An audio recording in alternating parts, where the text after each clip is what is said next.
Hi, magandang araw na naman po ulit. Sa ngayon kung makikita mo sa social media, ang daming nakakalat kung sino-sino, mga nagpo-post, mga propaganda para kay Sara. Para pabanguhin si Sara dahil mabaho na talaga. Para bang sa tingin ko, no, parang trying hard talaga sila na si Sara ay iangat o para bumango, paghahanda para sa sunod na eleksyon. At talagang gusto nilang siguraduhin mananalo si Sara.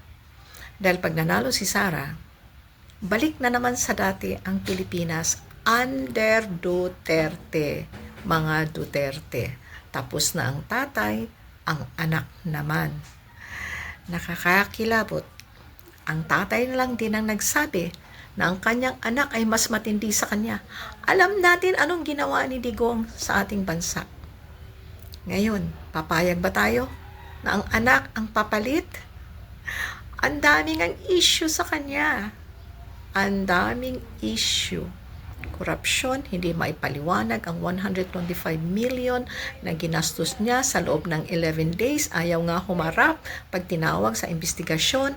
Dapat ma-impeach na siya. Nung June ay ginawan lang ng paraan. Ang forthwith na dapat ma-impeach ay ginawa ng paraan ni Cheese Escudero na hindi ito mabuksan o maipagpatuloy ang proseso ng impeachment. O ito na, andito na tayo ngayon na naman. Ito na naman atin talagang papanawagan at ididiin o ipupush sa Senado o sa na Kongreso man na ituloy na ang impeachment ni Sara. Siguro nga todo propaganda sila, papanguhin si Sara dahil ito na malapit na talaga. Bubuksan na itong impeachment. At halos sabay nalilitisin na rin ang kanyang tatay sa The Hague. At ito namang isa pang Duterte na si Pulong ay todo pananakot sa mga Pilipino. Pag ganito daw ang mangyari sa tatay niya ay mabulok sa kulungan o ano ba yun, mamaya pa sa kulungan ay hindi niya papapayapain ng Pilipinas. My goodness. Alam nilang sila ang may malaking kasalanan sa mga Pilipino. Kaya ito lang po ang gusto kong sabihin, huwag na po tayong pabudol sa mga Duterte. Dahil nabudol ang mga Pilipino, maraming mga DDS noon na nagising, nagsisi, na sila ay bumoto kay Digong, kay Duterte noong 2016. Dahil, ano yung pambubudol? 3 to 6 months, wala na daw ang drugs.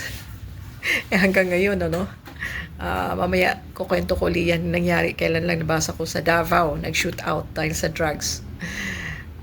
Hindi po talaga mapagkatiwalaan mga Duterte. Kaya, leksyon na po yan sa atin. Ito na naman, gusto nilang i-groom si Sara na manalo sa 2028, halos the same propaganda. Mayroon nga nagsabi sa akin, nag-PM sa akin na DDS na takot daw tayong manalo si Sara. Sabi, pag manalo daw si Sara ay patay na daw lahat ng adik. Naku, di ba? Kahawig sa propaganda pambubudol ni Digong ng tatay. Ito na naman ginawa ng anak. Maleksyon na po tayo mga Pilipino. Yun lang po, huwag mo na po tayong pabudol. No to the Dutertes. No to Sara Duterte. Yun lang po. Salamat.